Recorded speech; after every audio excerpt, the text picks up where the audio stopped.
Hola, mi nombre es Gabriel Hernández. El día de hoy quiero continuar con un video que dejé anteriormente en el canal, en donde hablé de la primera parte de Así habló Zaratustra.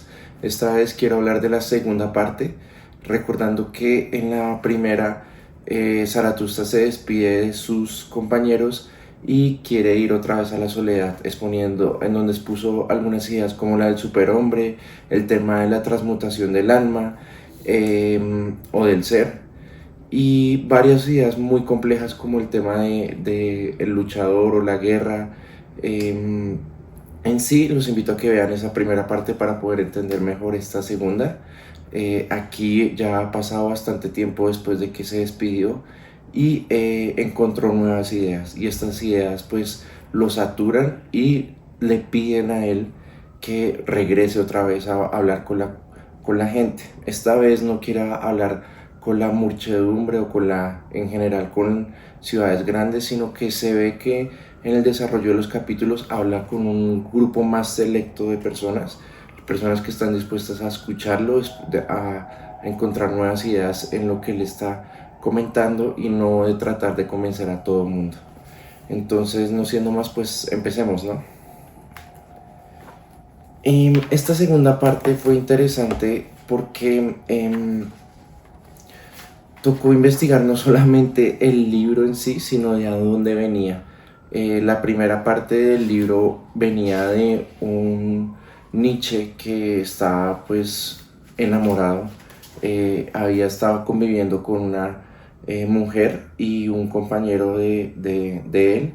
Entonces, después de que pasó algunas situaciones donde él desafortunadamente se vio traicionado o se sintió traicionado y quedó otra vez en soledad con el corazón roto, decide abordar esta segunda parte. Entonces aquí vemos un Nietzsche un poquito más nostálgico, pero que en esa soledad le salen unas ideas pues bastante novedosas para la época, y también el contexto en el que está escrito este libro, contextos de un mundo donde hay varias revoluciones por todo el planeta, y él trata de describir cómo debería ser el superhombre desarrollado en estos mundos como revolucionados, o de nuevas sociedades. Eh, entonces el contexto histórico en el que se desarrolló este libro es bastante importante para poderlo entender mejor. Empieza el capítulo con el niño del espejo. Como la anterior vez, yo iba desarrollando pues bastantes ideas. Explicaba que me demoraba un día por cada capítulo. Le bajé el ritmo bastante aquí porque desarrollé casi que capítulo por semana, porque habían ideas muy profundas y que para poder absorber mejor tocaba darle tiempo entre una y otra, haciendo investigaciones ya sea de la parte externa o internamente sobre el capítulo, pues investigando a través de otros influencers, youtubers de filosofía, y pues con inteligencias artificiales poder debatir un poco sobre eso, acompañado de otras lecturas de existencialismo que se daban más adelante. En este capítulo, el primero del niño en el espejo, el niño siendo la evolución máxima del alma, el símbolo. O sea, ¿se acuerdan que la transmutación del alma él proponía que primero fuéramos camellos para soportando todo el peso de la sociedad, después pudiéramos rugir para poder desmontar todo lo que se había comentado antes, pero teníamos que transformarnos después en niños? Él sigue con estos símbolos y los profundiza bastante. Entonces, el niño, siendo la evolución máxima del alma, le muestra que estando en soledad para su crecimiento de autenticidad pueden distorsionar su mensaje los amigos y enemigos, pero Zaratustra, que él ha cambiado, él aún siendo el mismo en esencia, ha crecido y tiene ganas de compartir lo aprendido. Y esta es la introducción del por qué él quiere volver otra vez a hablar con las personas. Él básicamente nota cómo algunas de sus ideas se han sido transmutadas o han sido traducidas sin necesidad de que fueran traducidas en otras ideas, y han cambiado su significado original. Y él expresa que lo que él viene a enseñar no es lo mismo que había detonado hace unos tiempos atrás, sino que llega con nuevas ideas, siendo el mismo en esencia. Entonces deja la soledad y decide volver a compartir sus historias, pero esta vez ya aprendiendo de que no debe ir hacia pues, las masas, sino que debe ir a los que lo quieren pues, escuchar. Después avanza en el segundo capítulo, que son las Islas Afortunadas. Aquí Zaratustra reflexiona sobre su misión y el proceso de transformación interna. Es importante desarrollar el amor a la vida, abrazando la vida tal como es, con luces y sombras, y el valor de la autotransformación y el crecimiento personal. Aquí hay que enfocarse en el poder de la voluntad.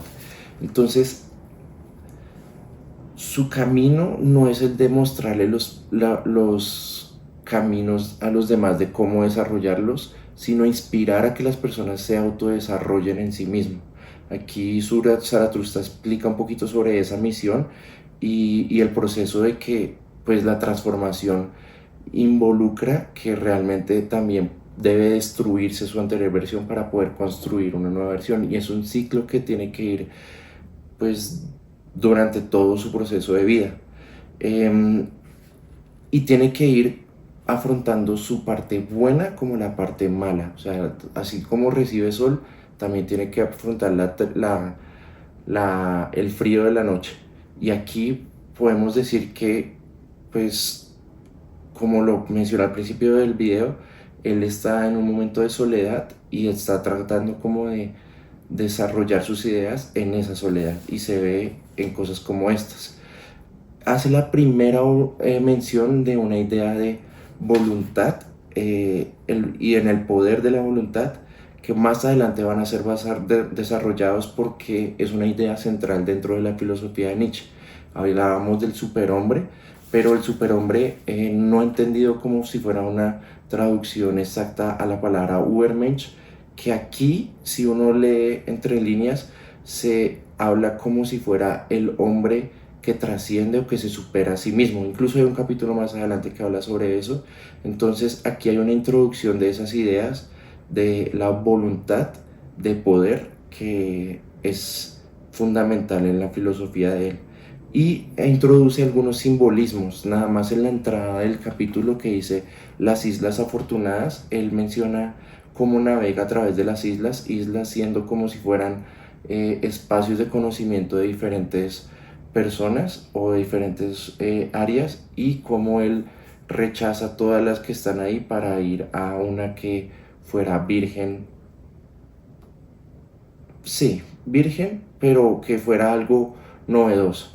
Entonces el tema también de que presenta el agua como símbolo, y es algo que se desarrolla bastante en los capítulos siguientes, como el agua es como la sabiduría que él expresa en cada uno de sus momentos o áreas, ya sea político, físico o espiritual. Entonces es a través del agua que él menciona de aquí en adelante como el tema de sabiduría.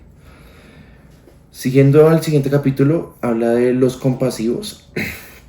Entonces, la compasión, sentimiento de empatía y preocupación por el sufrimiento de los demás, junto con el deseo de aliviar el sufrimiento. Entonces, la compasión excesiva puede debilitar al individuo y prolongar el sufrimiento. Se le ayuda solo al que busca ayuda. Un mendigo no hay que ayudarlo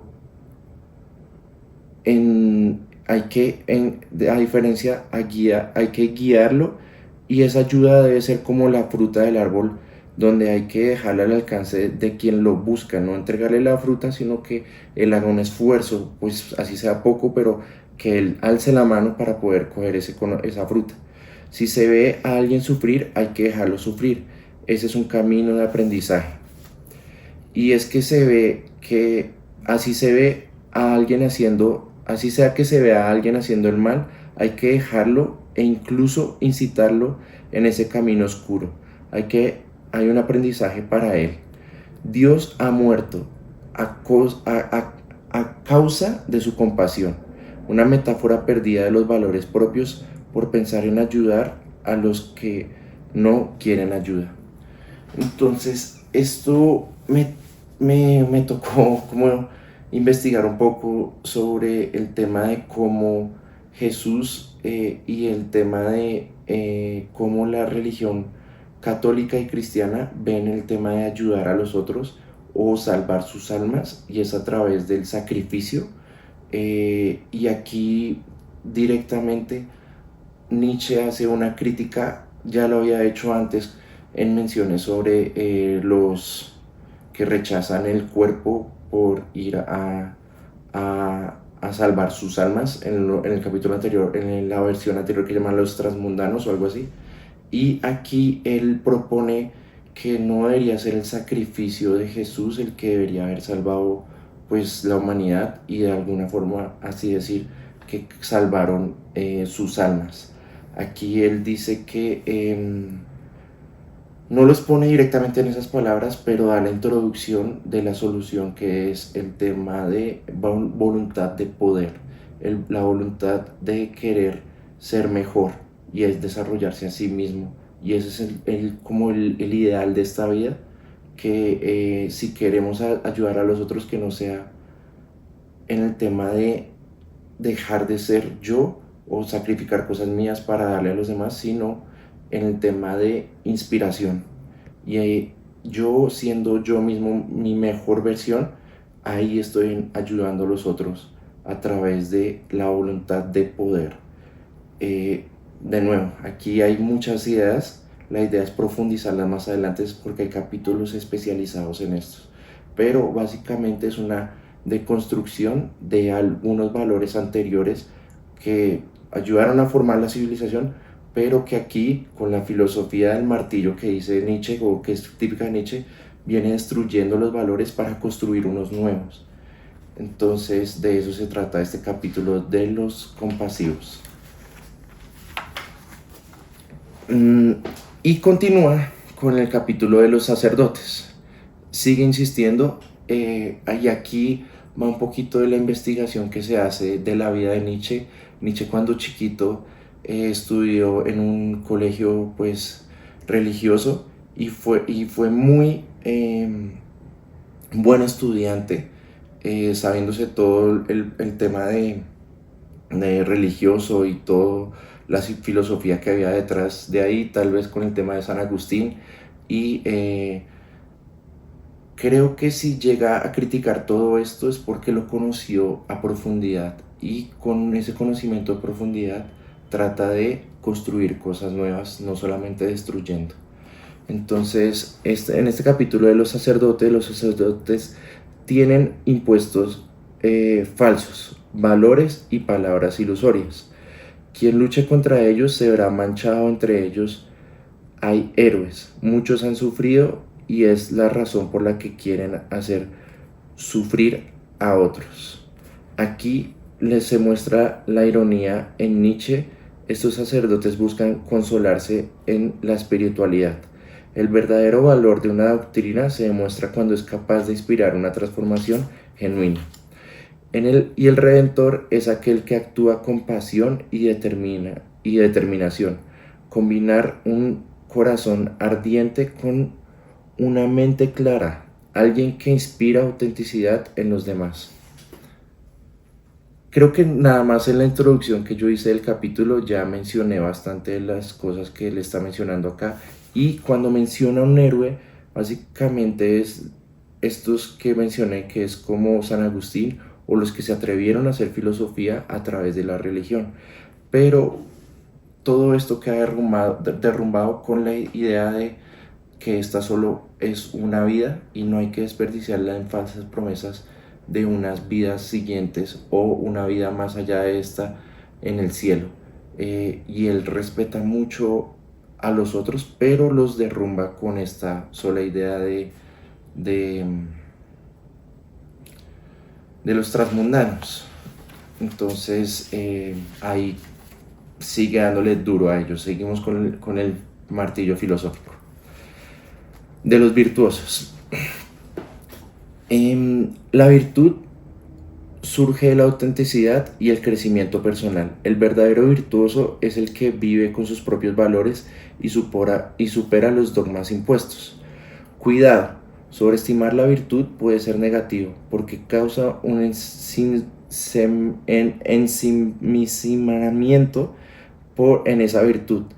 Es mejor tener un pensamiento y virtudes plurales. Los virtuosos tienden a juzgar, pero ¿qué sería de ellos si su virtud les fuera arrebatada? La virtud pueden ser pasajeras o falsas. El virtuoso debe ver, pero no tratar de transformar. El virtuoso debe de ver, pero no tratar de transformar. Entonces, en la parte anterior hablábamos de cómo habían personas que se dedicaban a tener muy bien su cuerpo, su mente, pero les faltaba un objetivo en su vida.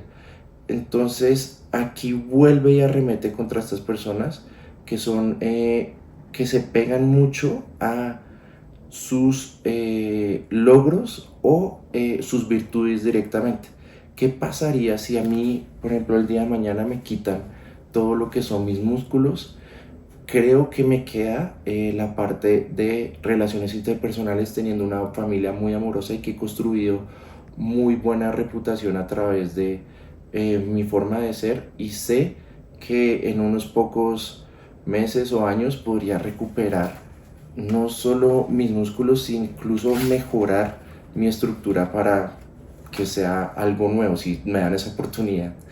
Entonces, fijarse solamente en algunas virtudes está mal. Debemos de tener como la personalidad de poder vivir sin una virtud y construir nuevas virtudes. Cada nada debería ser nuestro propósito de vida en el tema de desarrollarse a uno mismo, no solamente en la parte corporal, sino en todas las áreas, ya sea en la parte espiritual, en la parte de motivación, que vendría siendo la misma espiritualidad, el tema de físico, relaciones interpersonales y pues laboral. Cualquiera de esas áreas, pues uno debería estar ahí pendiente en cuanto a desarrollo, y cuando uno alcanza como un tope en eso, es momento de ir a la soledad y volverse a construir destruyendo lo anterior. Pero eso es básicamente muy adelante en el capítulo, en esta parte del libro, pero seguimos avanzando como una mención pequeña. De la plebe. Entonces en el siguiente capítulo muestra la plebe como un cúmulo de personas, no como carente de dinero, sino como una multitud. Y es que hoy en día hablamos de la plebe como las personas que no tienen dinero.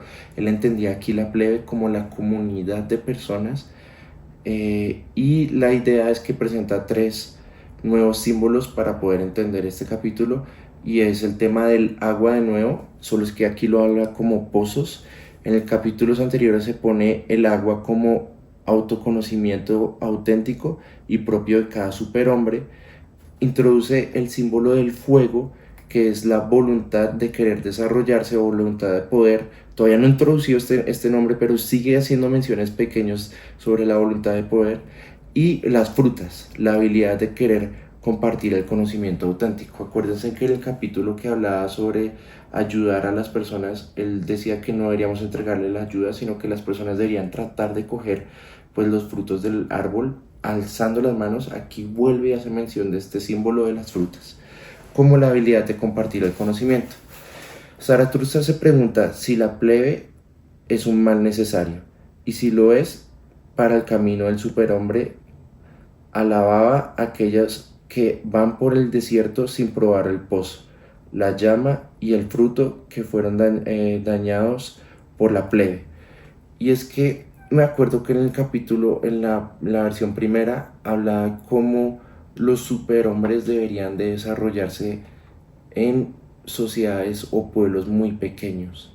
Y yo me acuerdo que en esa parte yo desafié esa idea, porque es en sociedades grandes cuando uno puede ayudar a millones, y cuando uno ayuda a millones se puede pues desarrollar mejor en su parte económica, porque pues la parte de libertad económica le permite tener mejor conocimiento sobre qué le gusta o qué no le gusta sin la limitación del dinero. Si no tiene esa opción generar riquezas, pues no va a poder saber en totalidad qué realmente le gusta, sino solamente va a tener acceso a lo que le alcanza.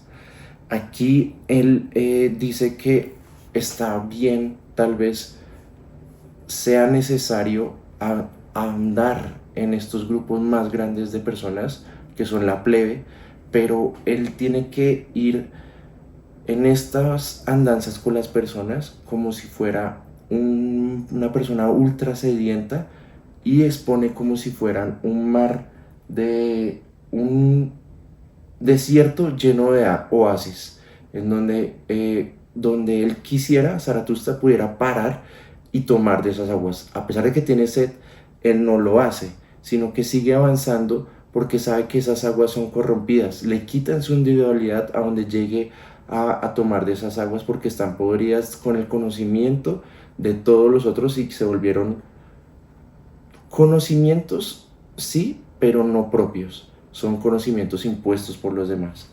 Entonces, él expresa como esa historia de andar entre el desierto lleno de oasis sin tomar agua de los demás. Este proceso de hastiar a la plebe es generador de alas y de fuerza, el descontento como un impulso de buscar algo mejor. Zaratustra promete que el placer nuevo es tanto que incita a vaciar la copa por solo llenarla de nuevo. Y aquí hablamos otra vez de un ciclo. Entonces, una vez, en vez de encontrar y tomar de los oasis de los otros, si él encuentra su propio oasis, él estaría dispuesto a tomar, pero una vez ya tomado, él estaría dispuesto otra vez de vaciar su copa y seguir en el desierto, porque ese pozo deja de ser novedoso en un momento y se inicia otra vez el ciclo de soledad, el ciclo de compartir. Cuando se alcanzan estos niveles, es bueno invitar a los amigos a ver el nuevo pozo, sin miedo, porque la plebe no disfruta de esos nuevos pozos. Aquí Zaratustra se convierte en una fuerza transformadora. Y es que en ese tema de andar en la soledad, él inspira a los otros, y en esa inspiración los puede guiar a su pozo. Ese pozo va a quedar inmune a que sea manchado por la plebe durante un rato, pero lo ideal es seguir otra vez en el camino del desierto. Zaratustra le da la espalda a los gobernantes, porque lo que ellos llaman gobernar es convalichar y mercadear el poder en vez de inspirar, y empieza a hacer menciones del tema político. En la anterior parte no lo hace tanto, pero aquí ya profundizan en algunos capítulos en especial, y entender como si fuera el político el que se apodera de algunos de sus pozos y hace la cara del representante de sus conocimientos. Entonces, él no está dispuesto a aceptar las ideas o los valores de los otros, porque no son los de él, sino son los impuestos. De las tarántulas, ya que estamos hablando de los políticos, en este capítulo nuevo especialmente habla de los políticos. Introduce dos nuevos símbolos: las tarántulas, que son personas que, llenas de resentimiento, disfrutaron su deseo de castigo como un llamado de justicia. Introduce dos símbolos nuevos. Es el tema de las tarántulas, que son personas que, llenas de resentimiento, disfrazan su deseo de castigo como un llamado de justicia. Y esas tarántulas tienen un veneno que el símbolo es el odio y el resentimiento que quieren propagar. Acuérdense que en la anterior parte hablábamos de las serpientes, aquí hablamos ahora de las tarántulas. Los hombres no son iguales. En el desarrollo de cada superhombre se edifican a sí mismos como con pilares y escalones, como templos. Las tarántulas aparecen en las ruinas de los templos. En otros tiempos, los padres o ellos mismos eran elevados como superhombres, pero por alguna razón de desigualdad, lucha, guerra por el poder o predominancia de otra persona, le llega el veneno. Y es que es en esos templos viejos donde se forman esas telarañas, y ahí es cuando hace la similitud de que en esos templos viejos se crean las tarántulas. Entender que existe el resentimiento en múltiples contextos sociales, económicos, de igualdad de género, derechos humanos, justicia ambiental, equidad en educación, acceso a la salud o demás áreas. La tarántula busca justicia a través de la venganza. Este enfoque es dañino y no conoce a una verdadera superación personal. Y es que la arrogancia amargada, envidia reprimida, es la envidia la que los mueve y pueden volverse refinados y fríos. Tienen voluntad de cambio, pero están malintencionados. Al final del capítulo, Zaratustra lo pica directamente una de estas tarántulas, pero invita a que lo amarren a una columna de su templo, y él no quiere dejarse meter en el remolino de la venganza. Y aquí vemos un tema pues ya de Homero, donde él está dispuesto a vivir eso, pero tiene que ponerse unas contenciones. En este caso pues Homero se amarraba al mástil del barco para poder escuchar los cantos de sirena. Aquí él no se deja picar, pero es picado, y ahí mismo lo pican. Él dice que por favor lo amarren a una columna porque sabe de los peligros. Y es el peligro de buscar la justicia. Introduce el tema de qué es justo, y cae en la conclusión de que la justicia viene de una idea personal, y siendo una idea personal pues es imposible darle justicia a todos, porque pues sus niveles de justicia son diferentes. Hablábamos que hay veces para el tema de volverse un superhombre teníamos que tragarnos el sapo en algunos problemas y decir, bueno, no es justo lo que me toca, pero voy a hacer todo lo posible para desarrollarme con lo que me tocó. Y aquí él dice que es peligroso llegar a absorber este veneno, porque es de a donde viene la razón de volverse un superhombre, la razón de querer superarse y volverse el líder de los demás o querer gobernar, viene desde que le quitaron en algún momento ese poder, y viene desde la intención de hacerle daño o recuperar lo que perdido en vez de querer lo nuevo. Y es con esa intención de a dónde viene que falla totalmente lo que construyen, porque dice que realmente estas personas pueden construir, pero construyen con unas bases no sólidas, que es el odio, el rencor, y si los ponen a construir directamente a estas personas, no, estas personas vienen a destruir, no a construir. Entonces este capítulo es bastante interesante.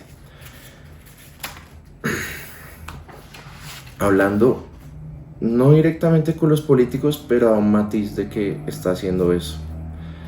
De los sabios famosos. De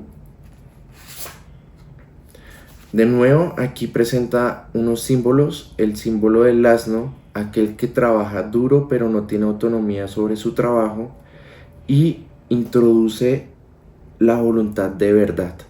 Otra vez venimos con el tema de voluntades, pero esta vez habla específicamente de la verdad, y es la necesidad instintiva de afirmar un mundo. Es decir, hacer ciencia básicamente es tratar de decir, describir lo que es el mundo y afirmarlo. Entonces es la voluntad de querer hacer ciencia, la voluntad de querer describir todo lo que se tiene o lo que se observa. Él critica esto, ya les voy a explicar si en la lectura no se los puedo lograr ver. Nietzsche critica a los famosos sabios porque la búsqueda de verdad está más ligada al reconocimiento público que una auténtica búsqueda de conocimiento. Invita a romper con las expectativas y buscar una verdad más profunda, ser un león en el desierto. Y es que en el contexto que él está, ya se ve que él es atacado por un ex patrocinador que él tuvo, que lo llevó a las universidades, que se llama Wagner. Y en su vida, aquí en este momento, cuando está escribiendo estos capítulos, se había traicionado por un compañero filósofo que pues también le robó una chica. Entonces, la combinación de la traición de amigos, ex compañeros y el ataque de otros contemporáneos filósofos, hace que él se ponga como en la defensiva de estas personas que están en el rumbo como universitario, pero que son estériles y no producen nuevas ideas, sino que parecen loros repitiendo el conocimiento de los otros, en vez de crear nuevas ideas. Los asnos son buenos sirvientes y loables, y es necesario en algún momento ser asno. Nietzsche dice: el espíritu y la virtud de tu Señor han de crecer por ser tú tu servidor, y de este modo crees que tú mismo con su espíritu, de este modo creces tú mismo con tu espíritu. Se reconoce que el pueblo y los asnos han crecido, pero al pueblo le falta espíritu. Y es que no solamente basta con ser muy conocedor de la información o el conocimiento que está expuesto, sino es utilizar ese conocimiento, romperlo, rugir como si fuera un león, y después no solamente romperlo, sino generar nuevas cosas. El símbolo del espíritu, porque aquí empieza a hablar con una conversación con un espíritu, que es la voluntad única o personal de una búsqueda de una búsqueda genuina y libre. Entonces, tener un espíritu significa cercenar vida por algo más grande. Es esfuerzo, sacrificio.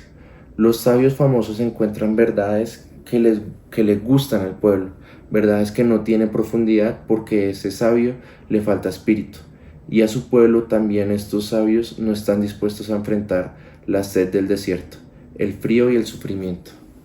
Entonces es una crítica también a sus compañeros, como mencioné, de la universidad, que en vez de estar pues repitiendo lo que saben, deberían tener pues el criterio de crear cosas nuevas, porque es que ve que últimamente en sus contextos como de universidad no habían cosas nuevas. Y es esa invitación a que dejen como el buen vivir que se tiene en ese momento por repetir todo lo que se tiene, y pasen a hacer cosas propias, no lo que le patrocina la universidad o lo que le dice la sociedad, sino lo que él quisiera realmente hacer. Entonces es una invitación a los otros, no diciéndoles qué hacer, sino inspirándolos, y eso hizo Nietzsche. La canción de la noche. Entonces aquí ya me pongo un poquito más en contexto de por qué me tocó estudiar la vida de Nietzsche. No leí una bibliografía, pero sí estuve mirando varias películas. Hay una película muy buena de él y videos de cómo fue la vida de él. Y es que aquí empiezan tres cantos: el canto de la noche, el canto de la danza y el siguiente. Y es como ya en la parte más triste, en la tusa más tusa, así se le dice cuando se le rompe el corazón aquí en los colombianos y tratan de pasar una ruptura. Él, en ese tema de soledad, tiene unas conversaciones consigo mismo, o incluso con la soledad personificada en símbolos, y habla con ellos. Y se nota la tristeza, pero en esa tristeza defiende directamente su conocimiento. Entonces empieza con este canto, que es la canción de la noche, hace poesía. Miren nada más a Nietzsche, porque en algún momento habló que era poeta y ahorita pues se volvió un poeta filósofo. Aquí está la muestra. Fuente es mi alma. No, sí.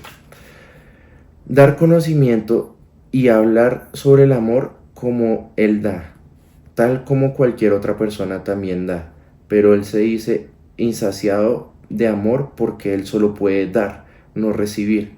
Él vive en soledad por elección, porque es superior y se recibe, y si recibe dejaría su autenticidad. Su virtud es dar, pero se menciona que se está cansando de esa soledad por superioridad, pero dice que después de mucho dar pierde el pudor, da sin sentimiento y se deja de vivir con lágrimas. Frío, pero siempre brillante. Los seres de la noche necesitan de su luz.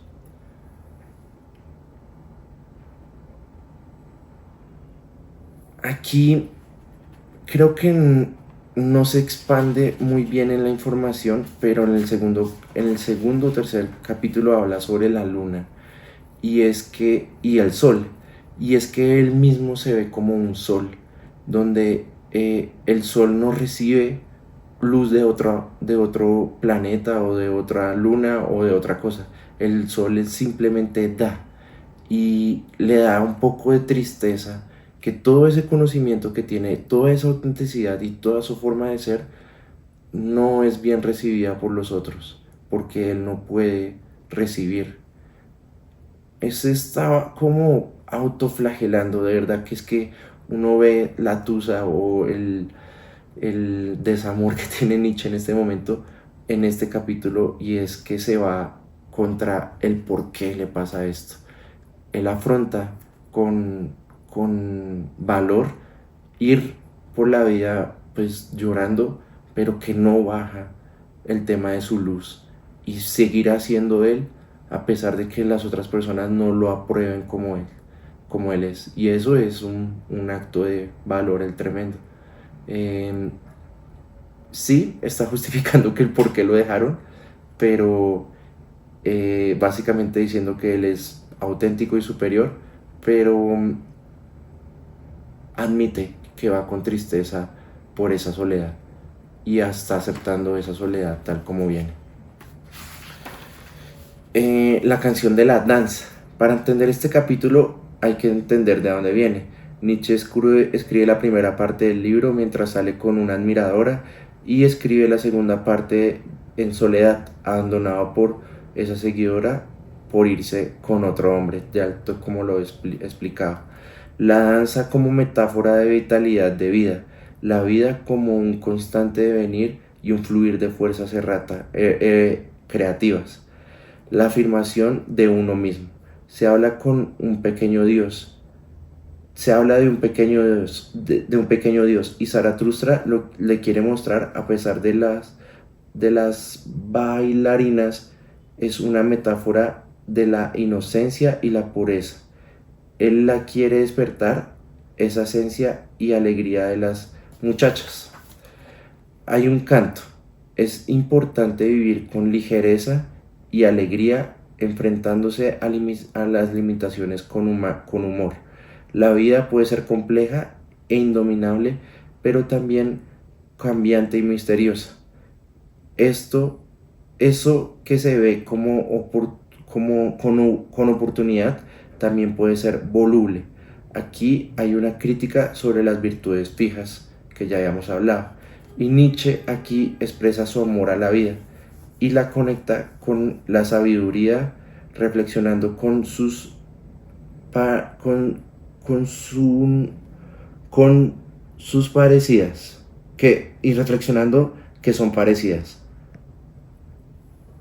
Habla con la vida personificada en una condensación. Al final del capítulo se disculpa porque llegó el atardecer y habla con melancolía. En este capítulo, a pesar de que está triste, supuestamente habla de una metáfora donde hay unas chicas bailando, y a pesar de que está en su tristeza de la soledad, porque él siendo sol, eh, está dispuesto a inspirar y bailar con otras chicas, son tres, algo así. Y eso es lo que expresa en este canto, que a pesar de la tristeza, pues debería enfrentar sus limitaciones o sus problemas con humor. y es que tal vez el humor que él expresa o la risa que él expresa en Nietzsche se ve en diferentes momentos como un tema de ironía o tratar de mostrar qué es lo que él ve, destruye, pero a la vez que lo destruye lo hace con una risa. Entonces hace una mención de unas virtudes fijas y cómo él está dispuesto a romper esas virtudes para avanzar a cosas nuevas. Y se va con la melancolía. El capítulo termina con melancolía porque él sigue en la tristeza, pero en esa tristeza avanza. Enamorado de básicamente yo de esta edición de Alma, las imágenes, la calidad de impresión, las hojas, es genial. Avanza al siguiente capítulo, que es el tercer canto, el canto fúnebre. Y entonces aquí se trata de que solo dejando morir lo viejo se puede surgir lo nuevo. Zaratustra sigue experimentando la soledad de la noche y se enfrenta a las tumbas de su juventud, es decir, los anhelos, amores e ideales que alguna vez abrazó. A pesar de que canta con tristeza, habla de deslealtad mutua. Al final del capítulo menciona que algo lo acompaña y se mantiene intacto, que es su voluntad. Personifica la voluntad como un compañero insaciable, incansable. Solo donde hay tumbas hay resurrección. Y es el siguiente capítulo o la antesala a la idea de la superación de sí mismo, que es como la parte central que se viene introduciendo desde la primera parte del Übermensch. Pero aquí, hablando específicamente de este capítulo, es que hay veces defrauda al Nietzsche o al Zaratustra del pasado por construir cosas nuevas. Y está bien, pero en esa desconstrucción hay construcción de nuevo. Y cuando llegan esas tumbas, no hay que ponerse triste, hay que ponerse a bailar, reír, disfrutar, porque es el acondicionamiento de cosas nuevas. Y es que lo único que permaneció durante esos momentos de construcción y construcción nueva es su voluntad, la voluntad de poder, que la voluntad de poder vendría siendo la voluntad de rehacerse a sí mismo. Y es lo que se va a poner en el siguiente capítulo, que es importantísimo en esta segunda parte, y para poder entender a Nietzsche es crucial poder entender este capítulo. Tal vez la hoja más profunda que desarrollé y que aquí me demoré casi 2 semanas, pero es tremendo porque habla en simbolismos, pero también hace críticas a personas que ni siquiera están mencionadas acá, pero se exponen sus ideas filosóficas. El capítulo se llama La superación de sí mismo. Entonces empieza el capítulo de esta forma. Soy aquello que se debe superar a sí mismo. La esencia de lo vivo es la autosuperación constante. Y aquí le pone la palabra exacta, la voluntad de poder. Una de las ideas principales de Nietzsche: la vida es siempre lucha, búsqueda, ascenso y caída. Cada logro alcanzado crea un nuevo desafío. En la primera parte del libro se menciona al superhombre que supera al hombre actual, pero aquí el superhombre se debe superar a él mismo. Hay una crítica a la moral tradicional diciendo que no existe el bien y el mal absolutos. La idea del bien y del mal también se transforma. Construir nuevos valores significa destruir los antiguos. Hay que ir más allá de la moralidad del rebaño. No hay que callar las verdades incómodas, hay que enfrentarlas y que se rompa todo lo que se tenga que romper. Para Nietzsche, vivir es querer más poder, no por codicia, sino porque la vida misma quiere ir más allá de sí, transformarse, elevarse, superarse a sí mismo. Menciona más otras voluntades y las destruye en este mismo capítulo con su martillo filosófico. La voluntad de verdad ya la habíamos mencionado antes, la de los sabios, la de los académicos. Deseo de conocer y explicar el mundo, formar una forma encubierta de dominar lo real mediante el conocimiento. Está el tema de la voluntad de mandar, como la segunda. Deseo de liderar e imponer la voluntad propia. Es una manifestación directa de la voluntad de poder, o sea, de superarse a sí mismo. Pues gobernar implica gobernarse a sí mismo, una forma de afirmarse, de expandirse. Este líder debe llevar el peso de todos los que lo obedecen, implica riesgos y responsabilidades y debe juzgarse y castigarse a sí mismo. El líder hace esto porque quiere superarse a sí mismo, o sea, es como una vez ya tenemos voluntad de poder, podríamos decir que se puede avanzar a una voluntad de mandar. En la tercera explicación de voluntad está la voluntad de obedecer. Deseo de someterse a otros por estrategia o necesidad. A quien no se obedece a sí mismo se le debe mandar. Es una forma pasiva pero estratégica de ejercer el poder. Entonces, avanza la cuarta voluntad. No es que aquí explique cada una de esas voluntades, pero las menciona entre líneas y cómo la voluntad de poder es superior sobre la que está mencionando. Entonces, la voluntad, la cuarta vendría siendo la voluntad de crear valores, el impulso de establecer normas entre lo bueno y lo malo. El problema es que no hay valores eternos. Todo valor fue alguna vez la creación de otra persona y la voluntad de poder de otro. Se requiere destruir los anteriores y afirmar lo propio como algo valioso o de tema de voluntad propia. La quinta vendría siendo la voluntad de existir, y esta es una crítica a la filosofía de Nietzsche que él menciona como el deseo de sobrevivir. Y es esta voluntad es insuficiente porque la vida requiere expandirse, no solo conservarse. Y está la sexta, que es la voluntad de sacrificio, servir o de amor, deseo de altruista de entregarse, y es una estrategia de dominio y por tanto sigue siendo una forma de voluntad de poder. Es muy interesante, por ejemplo, el tema de que del por qué venimos acá. Él, en el tema de metafísico de Nietzsche, él no expresa directamente que él cree en la teoría del eterno retorno, pero sí como que la expone, sin decir yo creo que una vez que muero, vuelvo a revivir esta vida directamente. Pero utiliza esta como fábula o alegoría tratando de explicar cómo deberíamos vivir esta vida.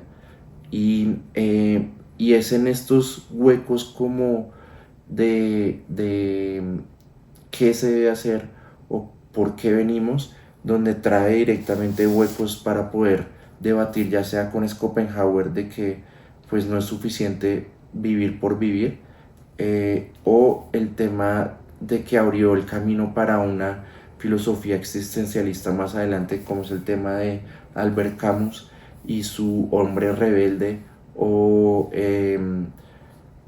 sí, su hombre rebelde, o que realmente vive un tema de una vida absurda o hombre absurdo, que son expuestos en sus libros. Y es que es en esos espacios que, a pesar de que Camus cree bastante o expone bastantes ideas que tiene Nietzsche, él las lleva a otro nivel del porqué, y es algo que Nietzsche supera muy rápido, dándole mucha importancia a la vida que tiene en este momento.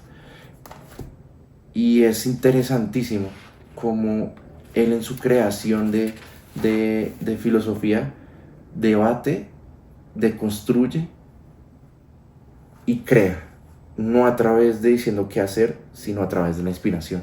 Entonces es muy potente esta idea de la superación de sí mismo, y es la traducción del Ubermensch.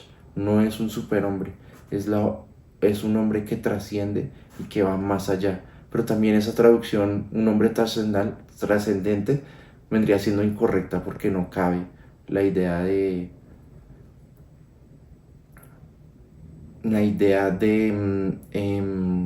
construcción. Entonces, eh, podríamos decir que no hay una traducción exacta para la palabra Ubermensch.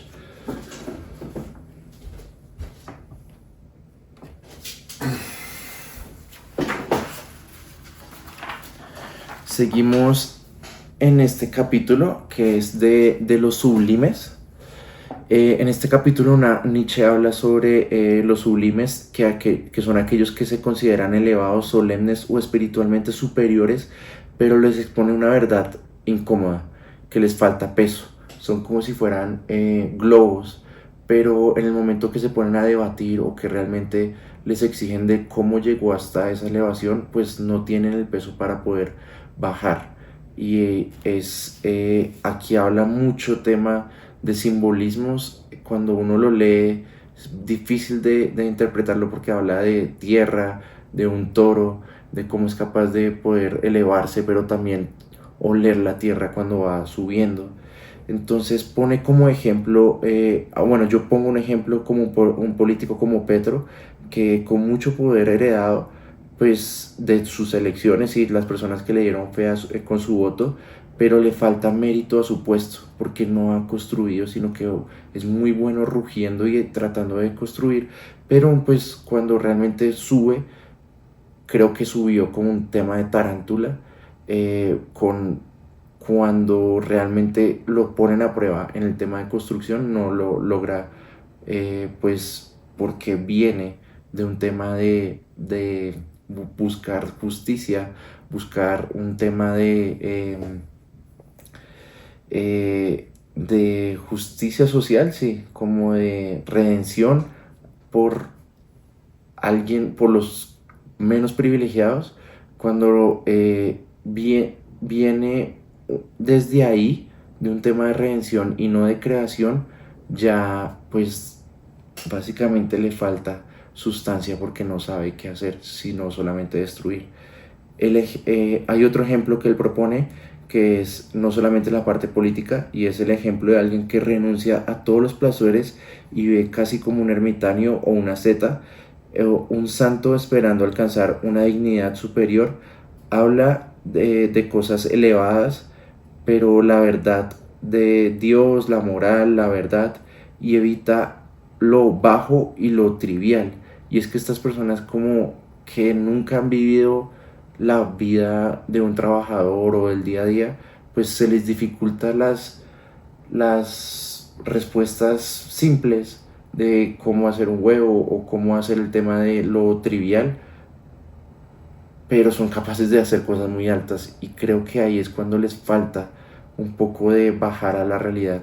Son personas sublimes que suben sin el peso de realmente hacer hecho su trabajo, sino que simplemente están arriba porque nacieron especiales, los llevaron a ese lugar, o simplemente están ahí creciendo sin realmente tener el peso de ese crecimiento.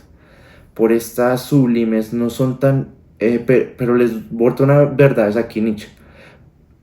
Estos sublimes no son tan felices ni sabios como aparentemente se muestran, por estas razones. La pesadez detrás de la grandeza aparente a ellos les exige ser serios y superiores, ocultando verdades como la tristeza, las cargas o los agobios. Tienen que tener una máscara a toda hora porque pues ya están arriba. Y en el momento que uno realmente los observa y por dentro tienen esos problemas como tristezas, cargas y agobios que no se pueden descargar en ningún lado porque ya están arriba.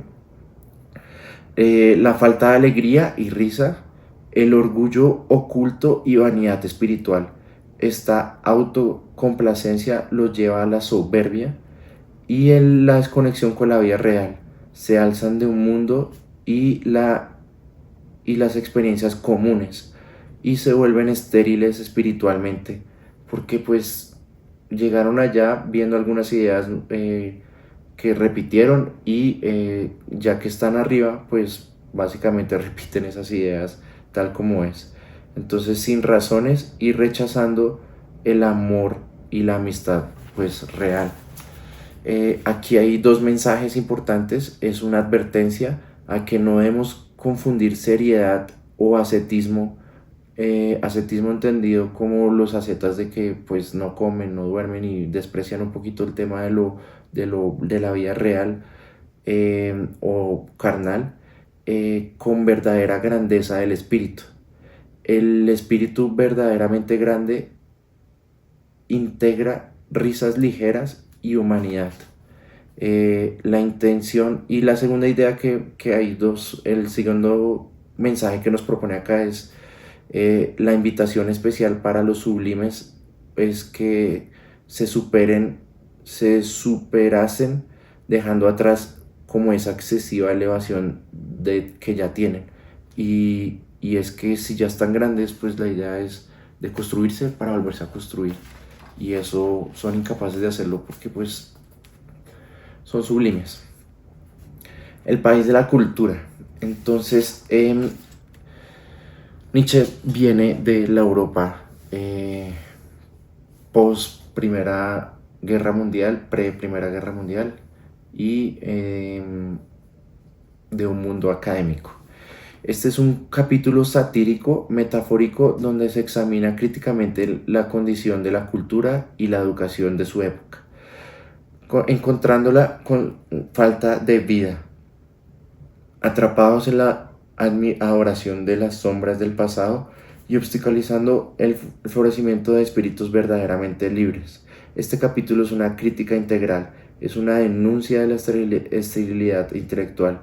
Son como loros que repiten y repiten pero no crean, y denuncian, y una denuncia moral, incapaces de crear valores propios, promoviendo valores igualitarios y ascéticos que mantienen esa esterilidad. Nietzsche nos invita a cambiar, y si ves que alguien exalta por cosas nuevas, hay que reconocerlo y no tener resentimiento por la grandeza, sino admiración.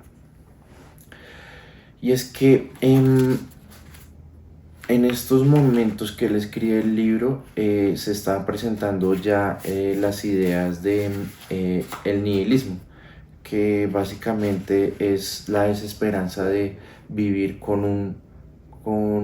sin una intención real, o bueno, con una intención clara. Entonces, ¿para qué hacer las cosas si básicamente pues vamos a morir? En el nihilismo es la falta de una racionalidad metafísica, y cree que esa tristeza pues está carcomiendo directamente a, a la sociedad, y que promueva que todas las personas pues avancen como sociedad, dejando de repetir lo que se estaba repitiendo anteriormente, creando cosas nuevas. Del conocimiento puro. Este capítulo se confronta la posición entre el saber ascético, contemplativo y ficcionalmente objetivo versus el saber vital, creativo y afirmador.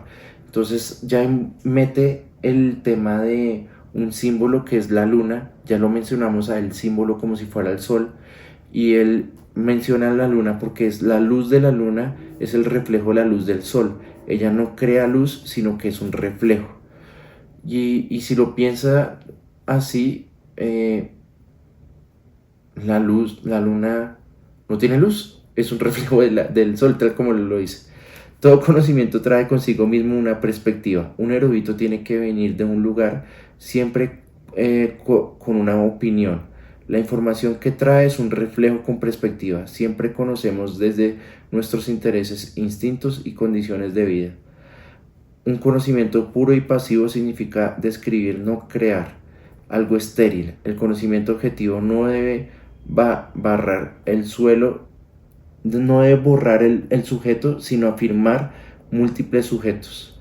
La verdad deja de ser un ídolo remoto y se crea practicando la vida. Aquellos que buscan el conocimiento puro desprecian el cuerpo y los instintos. Zaratustra dice: tened más fe en tus intestinos, de allí residen las energías más sinceras. Querer superarse, de aquí se conecta con la idea de la primera parte de que el ser humano piensa no solo con la mente sino con el cuerpo entero. El conocimiento está encarnado con sus perspectivas intelectuales que brotan de nuestra situación corporal y emocional. Entonces, de nuevo, es la continuación del capítulo anterior de invitar a las personas a que no repitan lo que están viendo en otros lados, metiéndole su perspectiva, que en este caso vendría siendo la luna. Eso no es ciencia nueva, es la repetición de la ciencia a través de una perspectiva propia, y los invita a crear directamente. De los eruditos, aquí directamente le habla a sus contemporáneos de las universidades, y es que en un momento dado se cansan de un poquito de Nietzsche, y que él estudió un tema que se llama filología y no le fue tan bien, pero en sus cátedras compartían unas ideas que pues no eran tan bien recibidas. Cuando también se sale de que ya no es patrocinado por su compañero Wagner, entra en este tema de tristeza y soledad, y las universidades lo hacen al lado como si fuera un paria, porque pues sus cátedras no a nadie, y lo jubilan prontamente porque sus ideas son pues muy diferentes. Aquí este capítulo es una continuidad de los últimos capítulos. Critica, que se llama Los eruditos, critica a aquellos que se dedican únicamente a acumular conocimientos sin vivirlos o cuestionarlos. Estos eruditos se quedan en el punto superficial, creyendo que su saber es la verdad absoluta, sin cuestionar sus propias creencias o conectar ese saber con una vida real. Zaratustra es diferente, porque busca una sabiduría más auténtica y vivencial. Es importante ser y vivir lo que se sabe, tal cual,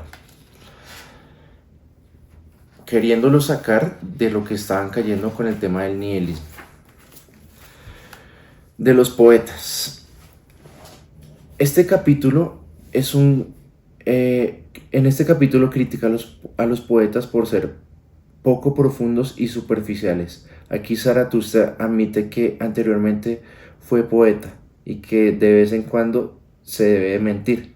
Los poetas son soñadores que fabrican verdades convenientes, que adoran fantasías por encima de hechos, y Zaratustra se cansa de ser poeta.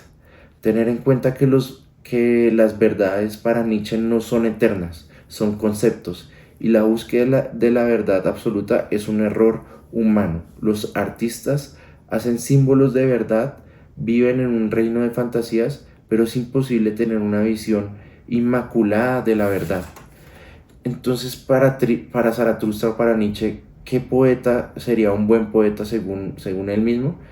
Pues el poeta filosófico, aquel que no embellece el mundo con ilusiones reconfortables, sino aquel que, consciente de que miente de forma febril, creadora, provocadora, que sea de forma provocadora, aquel que crea símbolos para afirmar que la vida que impulsa al ser humano o superarse, no solo a consolarse. La literatura poética suele apoyar ideales morales como la bondad, la hermosura eterna y la pureza. Aquel que él considera degenerados. Estas son resignaciones pasivas, una tendencia a crear verdades absolutas, pero los poetas filósofos deben crear su propia moralidad, sus propios valores, donde la voluntad de poder es el único criterio legítimo. Ahí tienen el tema de cómo él veía el tema de el arte y la cultura, y cuál es el arte que él admiraba, y era el que inspiraba a cosas nuevas. No el que mostraba cosas nuevas, sino que inspiraba a los demás a tener cosas nuevas. De los grandes acontecimientos, Entonces, aquí de nuevo con los grandes, hay nuevos símbolos. Primero, los grandes acontecimientos, leyendo como si fuera un símbolo, y que son las revoluciones que proclaman la libertad, que acabarán los antiguos establecimientos políticos para instaurar otros, comúnmente democráticos. Y es que él vive en este momento varias revoluciones a través del mundo y él pues las está viendo, y menciona que él baja directamente al infierno y en tema de los grandes acontecimientos, y habla con un perro de fuego. Estos perros de fuego son como los líderes de esas revoluciones y son símbolos también. Entonces menciona a los perros de fuego como líderes de esa revolución. Robespierre en la Revolución Francesa, por ejemplo. Zaratustra conversa con el perro de fuego diciéndole que le falta profundidad, es embustero. Él toma sus ideas y se alimenta de los demás. Y Zaratustra lo enfrenta argumentando que los mejores grandes acontecimientos no son los más ruidosos, sino los más silenciosos, los personales. Las revoluciones más importantes no ocurren directamente en las sociedades, sino en las personas. Y una de las personas son autosuficientes o son superhombres y llevan a inspirar a una mejor ser. Si todos en general hacen eso, hacen una revolución mucho más potente, una revolución silenciosa, pero sin tener que matar, decapitar o explotar pues lo que fue lo anterior, sino que solamente construyendo. El adivino. Este capítulo es una crítica y una solución al nihilismo que se está imponiendo en la época, ya lo habíamos mencionado anteriormente. El nihilismo, la creencia de que nada tiene sentido ni valor, puesto que todo es igual y vacío, una desesperanza absoluta. Y podemos poner en algunos autores ahí, pero no los quiero mencionar ahorita. Es importante que en este capítulo ver el pesimismo con el que se ve el tiempo. No hay nada nuevo bajo el sol, con tristeza de cementerio de vivos muertos. Se dice que todo se repitió en un preludio de la idea es un preludio de la idea del eterno retorno. Y es que aquí ya introduce temas del tiempo y que no son resueltas directamente en este capítulo, pero que más adelante presiento que en la parte tercera va a desarrollar un poco más estas ideas del por qué estamos acá y cuál es la intención con la que deberíamos vivir esta vida, matando directamente el nihilismo que se está instaurando en esos momentos. La redención. Este capítulo se evidencia tres conversaciones o tres tonos. Entonces, durante el libro, él habla de diferentes formas con las personas. Él habla con la muchedumbre, que es el pueblo místico o la vaca multicolor que menciona, y él tiene un tipo de conversación donde pues trata de ser muy claro, sin muchos simbolismos o ideas profundas, porque pues para las masas va a ser difícil comprenderlas.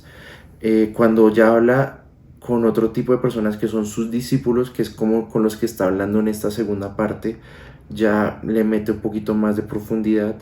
Y cuando habla consigo mismo, con cada uno de estos tipos de conversaciones que él tiene, habla de forma diferente. Entonces eso se ve claro en este capítulo porque literalmente él mismo lo menciona.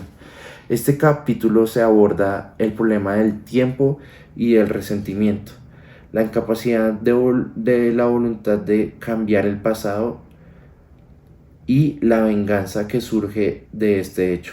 Nietzsche propone una redención auténtica, teniendo una actitud afirmativa ante la vida. Entonces empieza el capítulo hablando directamente con sus discípulos, como lo mencioné, pero lo ponen a prueba sus discípulos, tal como pusieron a prueba a Jesús o cualquier otro que se diga a sí mismo como si fuera un, un Mesías o una persona que guía a los otros. Y le ponen la prueba de que tienen algunos inválidos, o en este caso un jorobado, que le dice: si tanto usted es como un profeta para los otros o una persona elevada por los demás, quíteme esta joroba, haga que los que no ven puedan ver. Y él, a diferencia de Jesús o a diferencia de otros, como que se enfrascan de que tienen que demostrar estos milagros para poder demostrar, cae en una respuesta racional y que realmente pueden llevar a que la persona pues viva mejor su vida sin tener que quitarle su joroba. Y es que el jorobado básicamente es quien es por lo que vivió.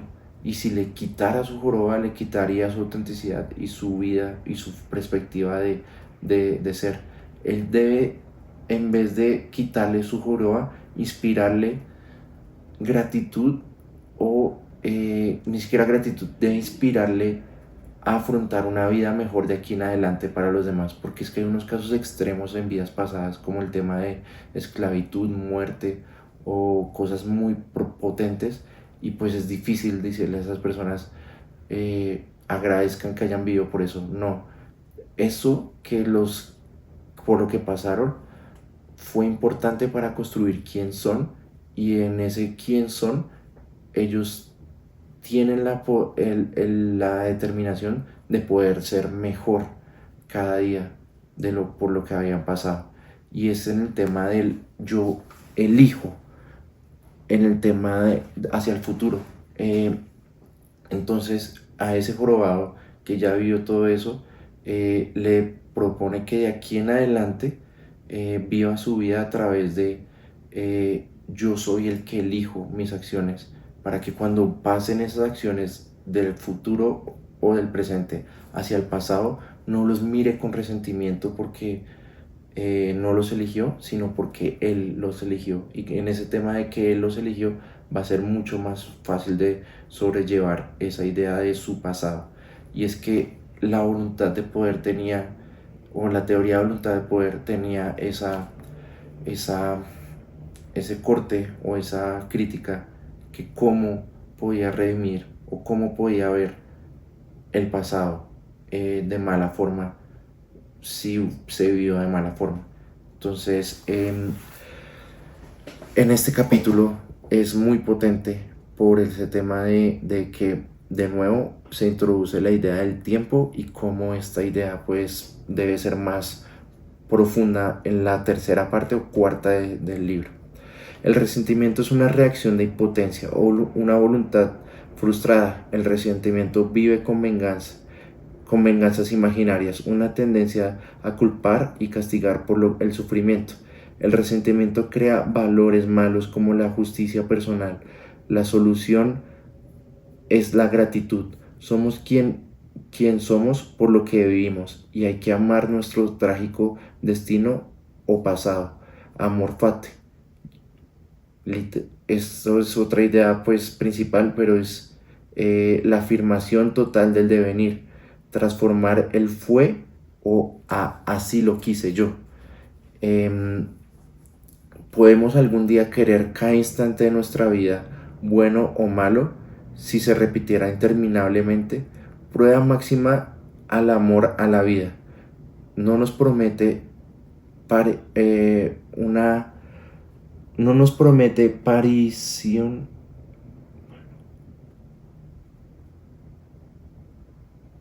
No nos promete juicios finales, sino que propone un amor a redimir el tiempo.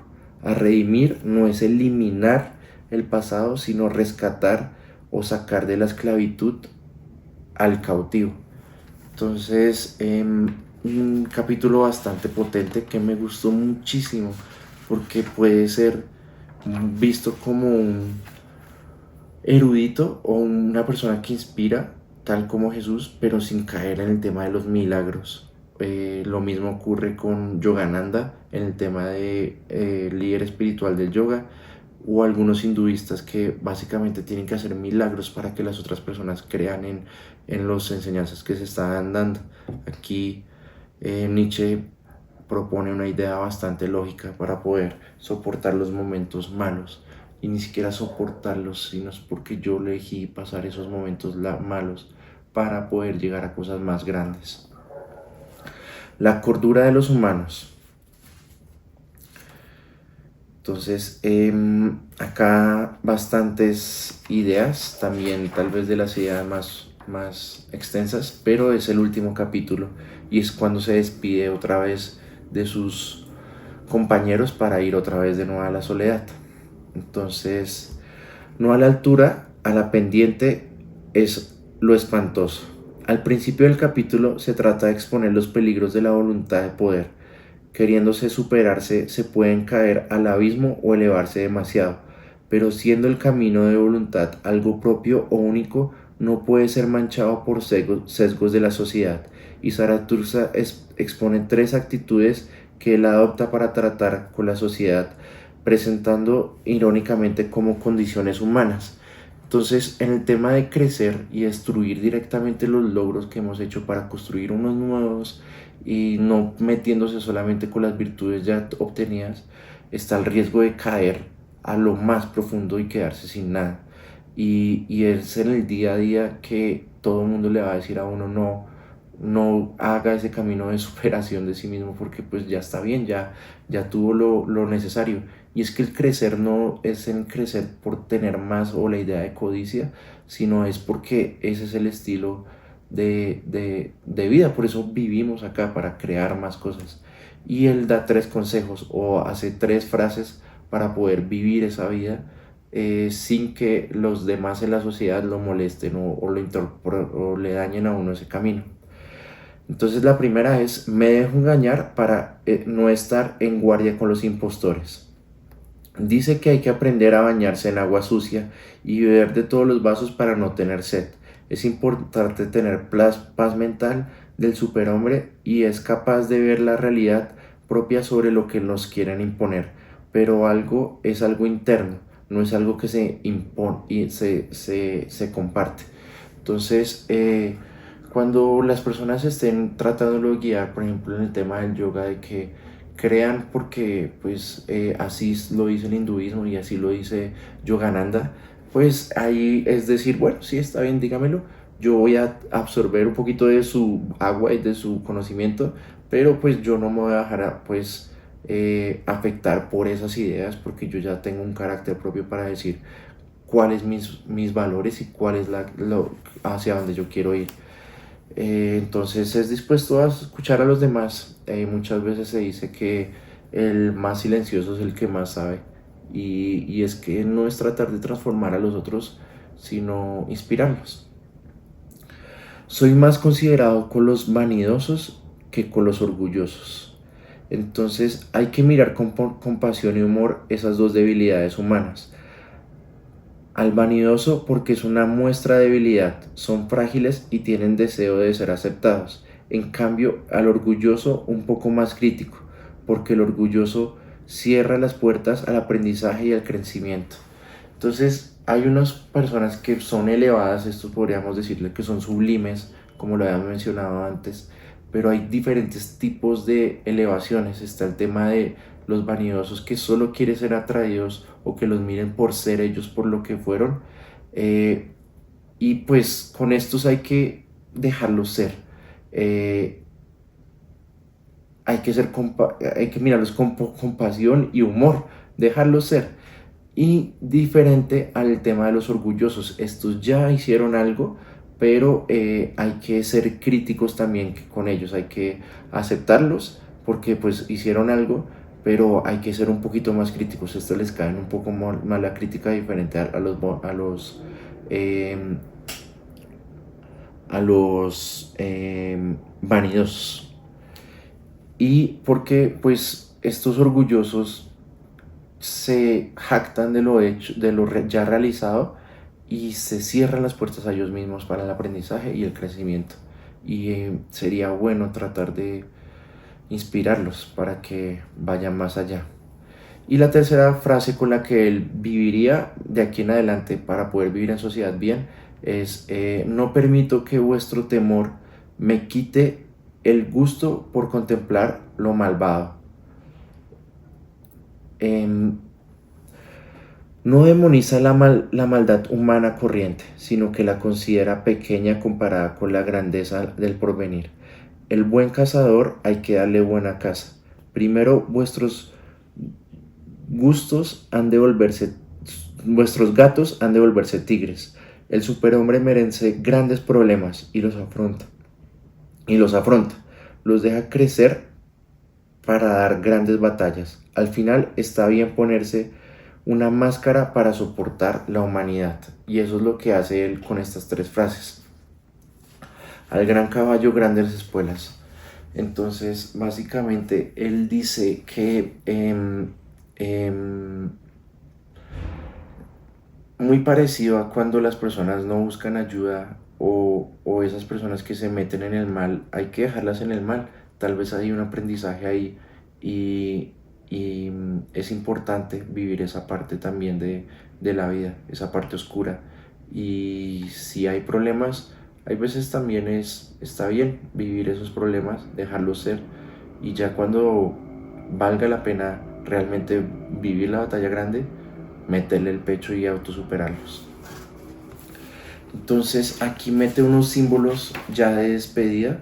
Bueno, ya el siguiente capítulo es la hora más apacible y ya el capítulo final, no era el anterior, no sé por qué lo tengo interpolado ahí, pero en este capítulo Zaratustra habla con su conciencia como si fuera una persona y tiene una conversación así tal cual. Ella la habla en forma de femenino. Esta le pide que regrese a la soledad y justo en el momento más apacible una señora le habla sin voz. Y ahí es cuando uno dice la señora sin voz, pues básicamente es su misma conciencia. ¿Y por qué le habla en este momento cuando ya pues como que está esparciendo mucho conocimiento con sus compañeros, está en un momento de paz, está en un momento cumbre y es para que avance aún más? Entonces le dice, ha demostrado que tienes grandes ideas, pero debes aplicarlas y guiar a los demás. Has olvidado obedecer, ahora debes mandar. Realizar cosas grandes es difícil, pero mandar cosas grandes es más difícil. Y es que aquí él, durante este capítulo, si lo anota, durante esta segunda parte, si lo ha notado, tiene varias críticas a los poetas, a los religiosos, básicamente a los contemporáneos de académicos, y es que ha rugido, ha leído, ha mandado como si fuera un león destruido, pero ahora le toca pasar y hacer la transmutación a niño, y eso es lo que le está proponiendo acá su propia conciencia. Él lo sabe, él sabe que tiene que hacer eso, pero no quiere, porque está en la cumbre, y en la cumbre pues es difícil poder decir ya no más la cumbre, sino otra vez bajar hasta el abismo que mencionábamos en el anterior capítulo, pues es difícil. Pero él dice incluso no quiero, él le dice no así a la voz esta con la que está hablando, y la voz le insiste porque sabe que tiene que hacer eso. La conciencia le pide una transmutación a niño. Le duele a la conciencia ver el poder, pero que ese poder no sea usado. Le dice, tus frutas son maduras, pero tú aún no lo eres.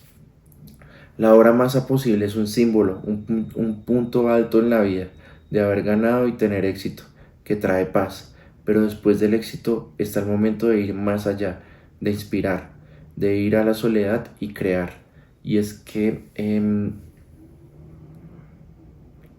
hay que quitarse un poquito las cosas buenas para ir a las cosas excelentes. Y es lo que las personas se diferencian entre los grandes y los realmente grandes.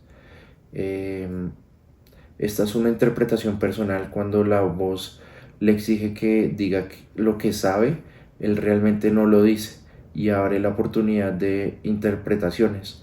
Y ahí es cuando otra vez vuelve el hueco de que si él no dice por lo que tenemos que hacer cuando ya estamos bien, pues vayamos a crear nuevas filosofías. Y aquí se mete Camus diciendo pues que seamos rebeldes o absurdos. Entonces pues muy bacano esta segunda parte, y entra a que debe ir otra vez a la soledad, ya pasando pues las tristezas que pasó en las noches de los cantos que mencionamos, y vamos a ver qué nos depara la tercera parte. Muchas gracias por ver este video y nos encontraremos más adelante. tal vez este quedó demasiado largo y me tocó repasar los primeros capítulos de la segunda parte para poder hacer este video, porque ya habían pasado alrededor de 4 o 5 meses desde que había leído esos pasajes. Me gustaría hacer un video por ahí cada 8 o 6 capítulos, para poder pues no perder las ideas generales que se hayan adquirido ahí. Entonces me verán más seguido acá por ahí en unos 2 meses como estoy avanzando aquí en este libro. Muchas gracias y que descansen.